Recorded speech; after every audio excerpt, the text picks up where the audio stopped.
Salvacion Legazpi e Espiritu Santo nga niagi din sa itong simbihan sa mong radyo kaya doon na sila ipasabot sa pipila ka mga lawog nga mga resultanan nga ilang ipa-simplify aron makuha na ito kung sa katinuran sa atong kasaysayan gabi na nila itong mga prevailing karon ng mga issues na nagsimplog, nagdisgod sa atong pansimundan atong hagtagan sa iyang unang kalimbaya. Majestic Queen, maayong buntag at welcome sa Bumurad.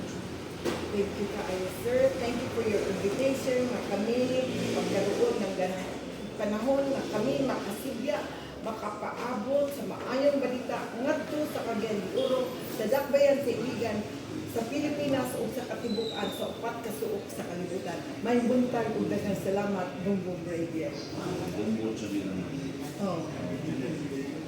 Now, Ma'am Majestic Queen, gusto na ito masairan kung sa inyong pinagkanaguna nga katuyuan nga giarigid ka mo din sa itong estudihan sa radyo o kung sa grupo nga diin ka mo nagtapo o alang asa kini na pundo kung sa katuyuan ini sa kasamtangan pa lang. Daghang salamat ug ako kaayo ang imong pangutana ang sukaranan, the ground zero grassroots of Kingdom Filipina Hacienda, autocratic sovereign monarchy, mauna siya ang nag-fulfill sa Executive Order 292 of President Corazon Aquino, Executive Order 292, nga mubarog ang sovereign niya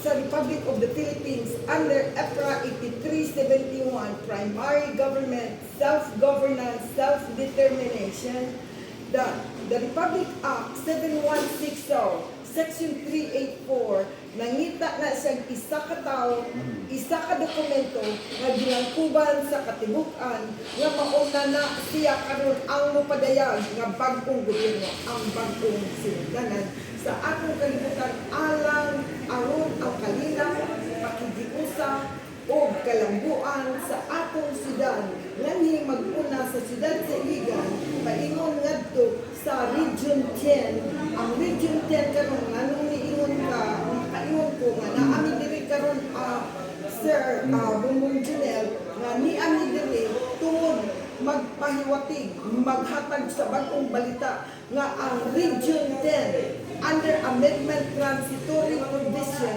Article 18 of the 1987 Constitution nga mo-prevail na nga ang Region 10 di ay mauna ang mother province of the motherland. Now, na-declare na ni siya, it's been, the kingdom, the sovereignty has been declared since March 23, 2008, and we are now in the 18th year anniversary. Malaya na ang inang bayan. Kaya hindi kasi ito basta na ilabas because of consequence somehow, conspiracy and corrupt practice of the corporate Republic of the Philippines wanted to continue governance when they are not a government. Now, let me have a very clear right now. What is the government? Yes. A government is territory. Without territory, there is no government. And Kingdom Filipina Hacienda is the holder. First of all, the holder of OCT 01-4 under Civil Case 3957P Royal Decree Protocol. Royal Decree Protocol of Civil Case 3957P, that is the OCT 01-4, which cannot be compromised. And the Republic of the Philippines has been given time, or the world left 200 years. The Treaty of Paris was installed, created in 1764, ended 1965.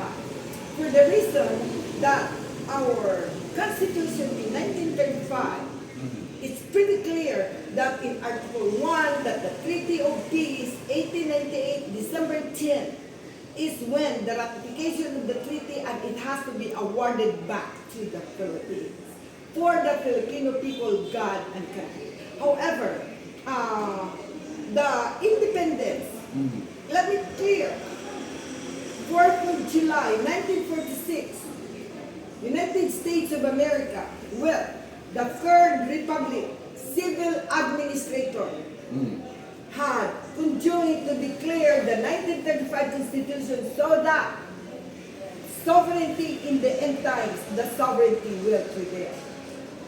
However, in the general provision of 1935 Constitution, President Marcos had amended and create the 1973 Constitution as a unitary government, which is illegal, unconstitutional, because the president is not the owner of the land. His intention was to claim ownership, including gold, and this is where the whole fiasco, the whole problem of the country right now, because of the land territory and also the gold currency. However, all this has already been resolved by the Supreme Court.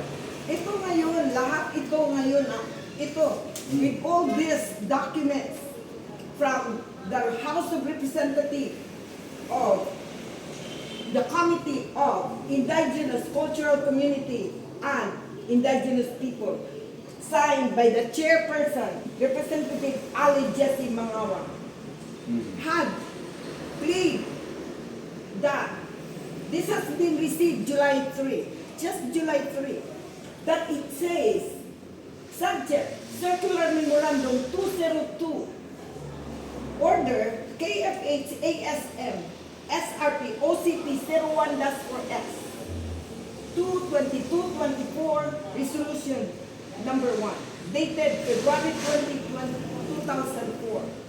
Royal Order number KFH HSTC OCP 01-4S, Executive Order 292 Cadastri NCIP 01, and Royal Decree Proclamation number 4, April 24, 2024.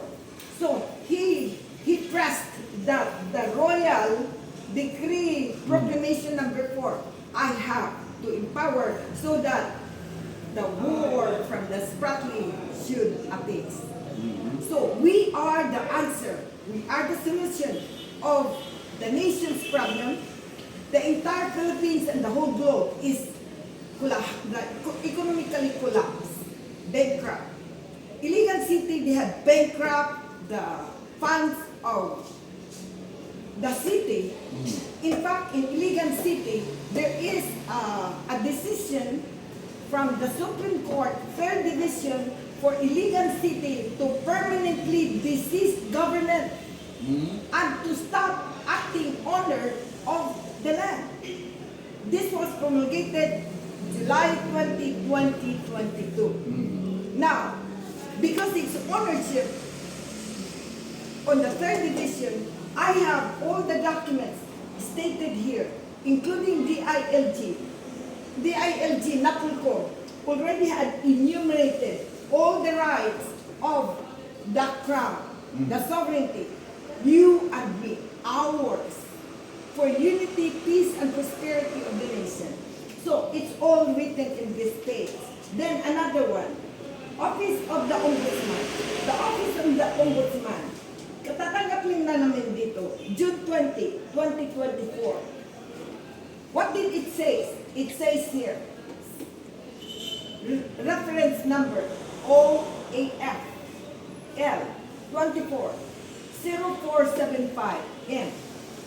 Sirs, Madam, this is to acknowledge receipt of your email dated 23rd of April 2024 with the subject Royal Decree Proclamation number 3, April 22, 2024, Global Banking System Transition proclaimed by Royal Sovereign Crown Bank through redemption of the Treaty of Paris, titled OCP 01-4, and World Settlement in the United Secret Book of Redemption of the Treaty of Redemption of the Federal Reserve System, 1776 ended 1976, and the bilateral Mine-Steel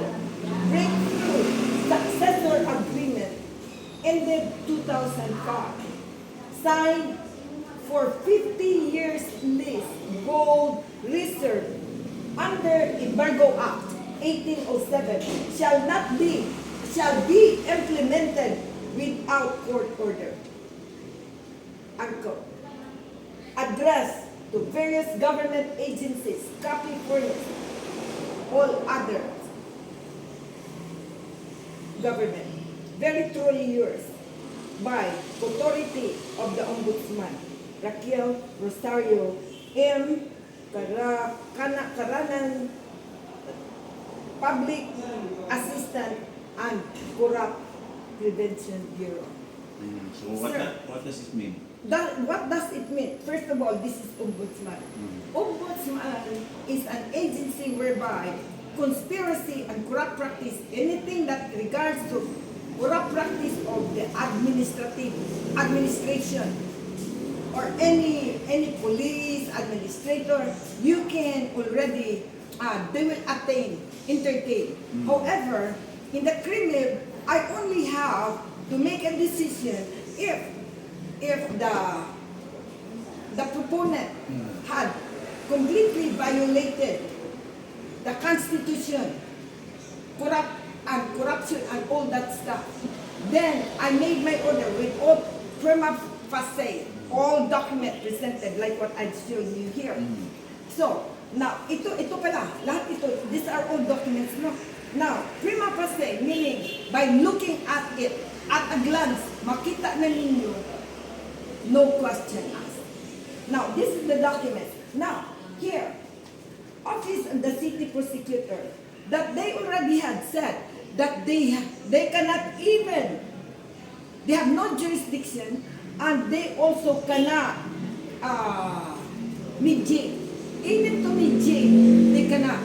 Because according to CJ, Chief Justice Antonio Carpio, had latest interview with Karen Kabila. What she said, we have a problem right now. As long as the Republic of the Philippines will go back to civil administrator, they cannot pretend that they are a federal organization because ICC cannot mediate ownership territorial jurisdiction because United Nations organization cannot mediate anything regarding ownership of the land. Now, and this is the reason why Chief Justice Antonio Carpio said that you have to go back and somebody will mediate. There will be a mediator. And the problem with Antonio, Chief Justice Antonio Carpio, why did he not mention when it was me who co-warranted him to remove office? 2018, that's the reason why he left office because of the co-warrant. I executed him, co-warrant. Now, even with Congressman Alvarez, why did Congressman Alvarez did not came to that meeting on that SONA from President Marcos? Because he also received the co-warrant too.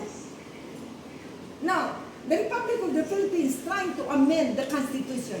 You cannot amend the Constitution because you lost that right. Because the Philippines is already under the sovereignty, ruled by a queen. We, the sovereign Filipino people, not federal, not martial law.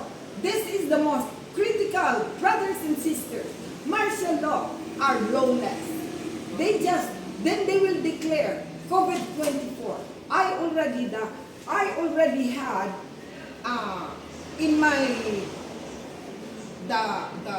what you call this Senate House of Representatives already had said that they wanted me to intervene. I cannot intervene yet if illegal. The host of all nations cannot even. There is no protection. There is no execution. With all this is the DILG, NAPOLCOM, with the House of Representatives mandating the DILG to endorse enforcement. They don't have to legislate anymore. It is already legislated by the legal and legislative and already went to the National Investigation Bureau that truly, indeed, we are the sovereignty, or I am the sovereign nation. Because without the sovereignty, Kingdom Philippine Hacienda, there is no sovereign Republic of the Philippines. I am the host of all nations. I declared sovereign Republic of the Philippines because I hold the territorial rights and jurisdiction of the OCT-01, Philippine Archipelago. Which in Philippine Archipelago, this is what China is waiting. Somebody will appear to prove ownership. And I have it. And I will extend it to the Sovereign Republic of the Philippines, and this is for the Filipino people. Including Sabah, Brunei, the whole bit. Nobody will question because China themselves wants to seek their rights because they are also under federal. The whole world is under federal. ISO, International Standard Organization. Organization is not a government. Now they are trying to declare government, New World Order is not a government. I am the government. Kingdom Philippine Hacienda is the government of the world. But for the Philippines, ang lupang hiniram, siya ang unang isave. I cannot save China. I cannot save America. It has to be the Philippines first. Ang lupang hiniram, ang inang bayan, para sa mamamayan. God and country. So, yun lang ang ating ipaabot nato sa atong mga kaigsunan. Kay importante kaayo ang kaluwasan karon sa nasod. Not me, not us, but ang nasod. So that there will be no. We're trying to stop the Third World War. In Article 2, Section 2, the Philippines renounces war. Respect the international law. Renounces war for the amity of the nation. Because the owner of the land, the sovereignty, is here. Under Amendment Transitory Provision, yan ngayon ang new government, whereby there is no president, there is no Congress, there is no Senate, so they cannot legislate anymore. Because what we would like to do is, we will now promulgate the existing law that applies to our nation under economic infrastructure. The civil and human rights has to be respected.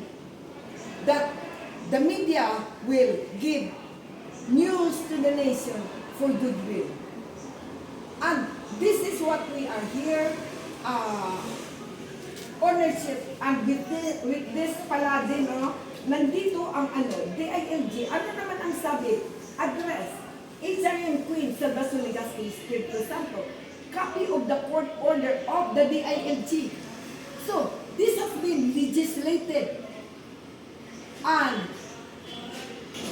legal and legislated with NBI on Circular Memorandum 202-89 regarding installation of signage. Importante kayo ni sir because we need to do that but they conspire.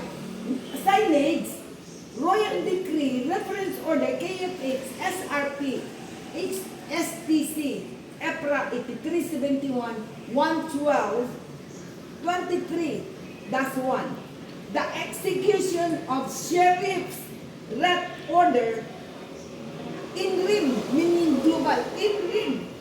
Reference number KFX HTC 01-4 292, Cadastry 292, illegal LGU. This is extraordinary rep order. So, this has been legislated. Once this is legislated, it's been turned over for me for enforcement. Now, if you go here, Celso-Riencia, because it has been legislated by the House of Representatives. Now, Celso-Riencia, who is acting as still a congress and run for mayor. Now, they said here, Royal Decree Protocol, Order number 1. So this is already a finished product, huh? April 5, 2024, sovereignty and the sovereign Filipino people in promulgation of the existing 1987 Constitution Amendment, transitory provision, Article 18, commences the reorganization of administration for good governance under the rulership of the Queen, Regent, and Magistrate. Acknowledge. Said so. So, all this, the Senate had acknowledged, but because of conspiracy, that they still wanted, the federal government, which is deadly for our nation. It is a government that will take all the rights. Nakita niyo naman sa atin, anong nangyari ngayon? Puro na lang sila nakaw. Dakaw dito, dakaw doon. Nasa amin ang justice. Marami ng mga lahat na nasa kasama na ng pugo. Ayun lahat. Ngayon, bakit ko lang nakulong? Is that a government? Not under the divine government, sovereign Republic of the Philippines, where justice begins. We give justice where justice is due. And I am the magistrate, the highest tribunal, Supreme Court. I was even asked by, Amin, namatay na lang siya, rest his soul, Director James Umpa had asked me one time, 2011, Your Majesty, do you know that the Philippines is seeking sovereign, highest tribunal, Supreme Court? And I was shocked when he asked me, is that so? Yes. And my response was, isn't not Prosecutor Direct who owns the land, the OCP 01-4, can declare the highest tribunal, Supreme Court? And he said, indeed, thank you. So that makes me feel comfortable. And he said, why are you here? I am here because of the tax payment on the real estate tax of ownership was awarded to me by the Bangko Sentral. Binigay na sa akin ng Bangko Sentral together with the yung kasama ng sa foreign, yung foreign dyan na nagkasama. Kasi binili na yan ang Bangko Sentral binili na kasi. Bininta ng Pilipinas. Bininta ng Pilipinas ang Central Bank of the Philippines kaya naging Bangko Sentral ng Pilipinas 1992. So, ang bininta nila, not the gold, but the Shell Corporation. Now, the gold cannot be sold. In fact, in 1950, the reason why Iligan becomes a charter city in 1950 because the owner of the gold lives in Iligan. So, Elpidio Quirino had executed 1950 Republic Act 525. Stating that Iligan is a charter corporation. And in section 88, article 17, it states that dinadadaan ng legislation that there will be a change of government. Automatically ang change of government. Kasi under embargo act, ang ginto makuha ko lang, doesn't go court order. Now, itong pinakita ko dito, ito yan, Hong Kong Channel. Ito, simple ito. Dito lang tayo ha. The certification of ownership in RIM as final and executory as decided case, civil case 3957 for the sheriff's writ of execution order dated 29th May 2012 filed by HRH Queen Salvation Legazpi Spiritus and 400,000 metric tons of gold because the third alias, ito yun. This is the third alias. Third alias, writ of execution, possession, demolition. I acted as the owner and mover. Now, Republic of the versus hierarchy. Republic of the Philippines, Pasay Trial Court, presiding judge, Pasay. Branch Clerk of Court of Pasay, branch, ayan. Honorable, Supreme Court Chief Justice Lourdes Serrano. Nandito yan, ang dito naman, sinulatan ko rin. At sinugot din tayo, ha? Now, ang ano din natin dito, si Midas Marquez, Attorney Bahia, OSG, Francis Hardinesa, His Excellency Benigno Aquino, His Excellency President Barack Obama, United States, Her Royal Highness Queen Elizabeth I, Kingdom of Great Britain, International Court of Justice, Hasashi Owada. So kina sila tanan. Then I also said here, Senate, President, Speaker of the House, DOJ, DILG, DSP, Chairman of the National Treasury, DFA, Alberto Rosario, PNP Chief, Alan Purisissima, AFP Chief, Honorable Emmanuel Bautista, NBI Chief Director, Rojas, Honorable LRA LRC Administrator, Eloio Diaz III, Honorable COA, MMDA, the Chairperson NCIP, Government-Owned Corporation, and to all it concerns. Meaning to say, sila lahat, the entire government, global, I seek to exist. That's why I am the Queen of the Motherland. Ito ngayon, yan. At ito, nung sinulat ko to, kaya lumabas ito, Certification of Ownership in Real. At dito din, ito. Ang sinulat ko lang naman, ito lang naman, sulat lang eh. Hindi ako part ng case. I am not part of the case.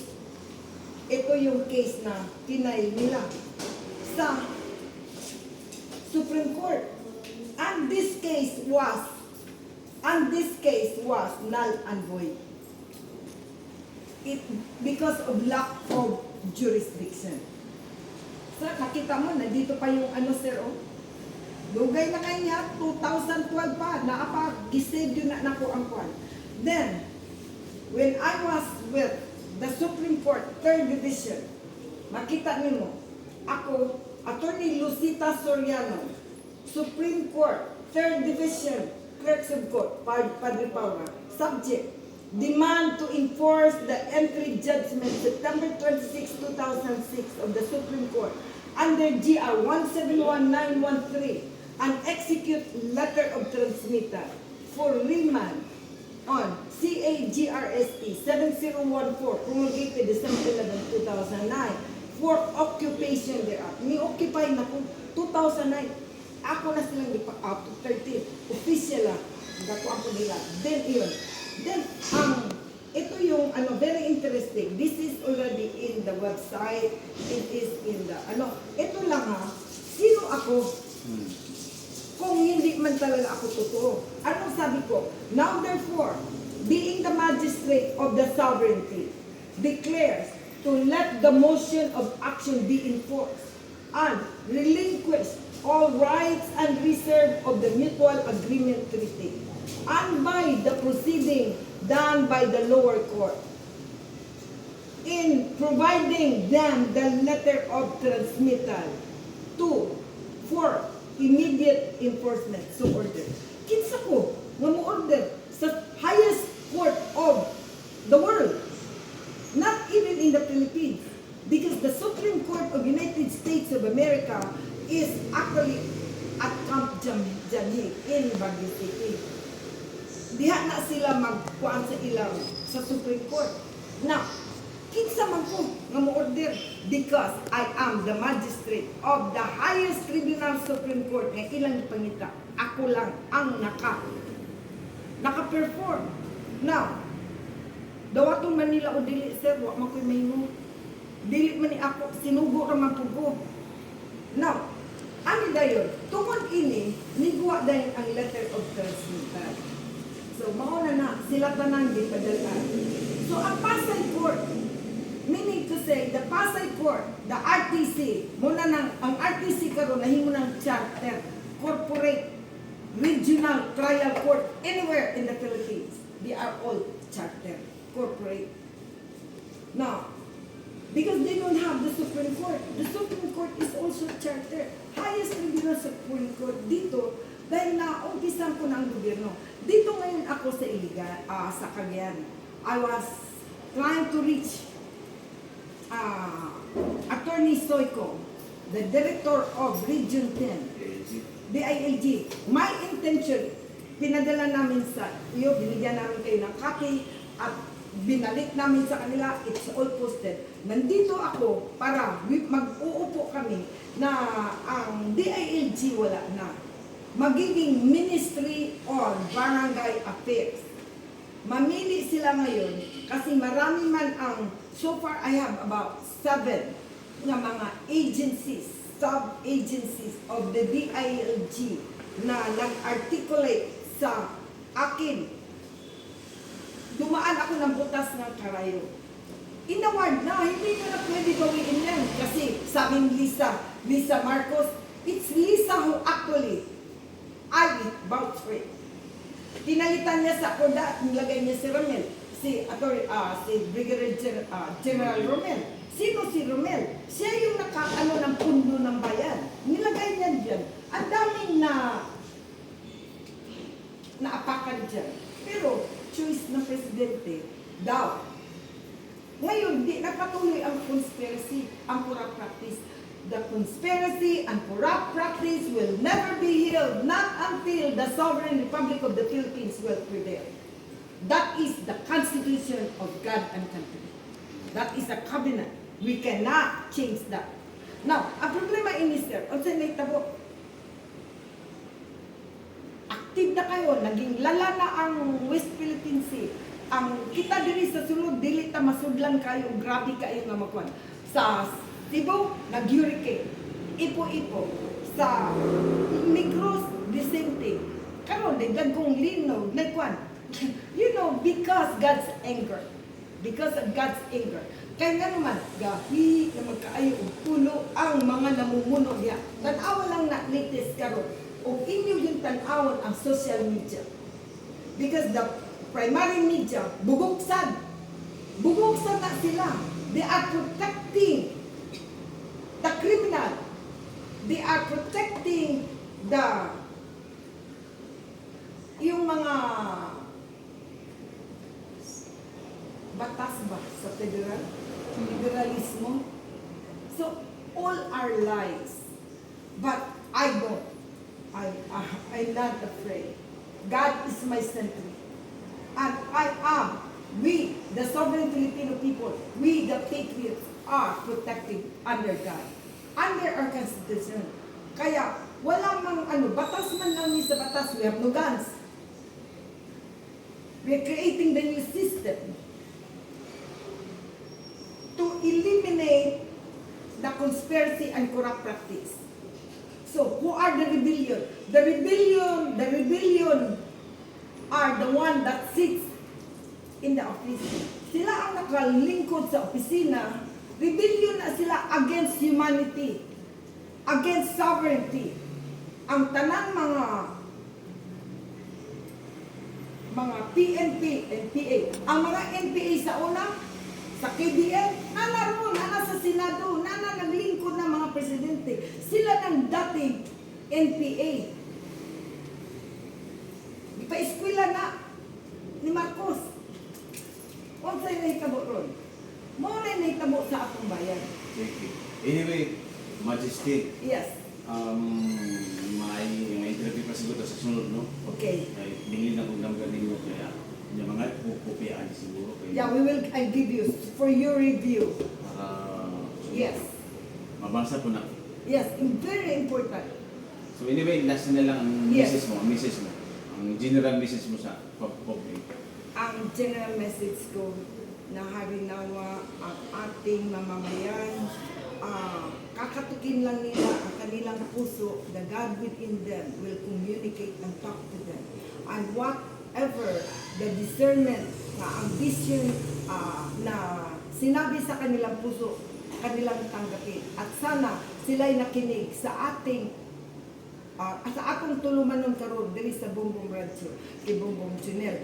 Daghang salamat kaayo kanimo Bumbong Junel nga gitagaan ko nimo gigayon ang kalambuan, ang kadaugan sa atong nasod murag nagkuan gyud na ron siya sa inyong kamot diri sa Bumbong Radio, and I look forward to see more of this.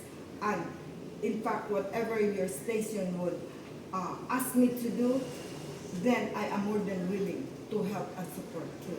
Thank you, ug maayong adlaw kaninyong tanan sa station and my staff, Ambassador Francisco Neri, and my staff here, Sergeant Melchor, and also Bae Ilen de la Peña, at itong mga kapatid namin dito, si Michelle Cadelina. Daghang salamat sa inyong pagtambong o sa inyong pagpaminaw, and maraming salamat. God bless us all. To God be all the glory. Amen.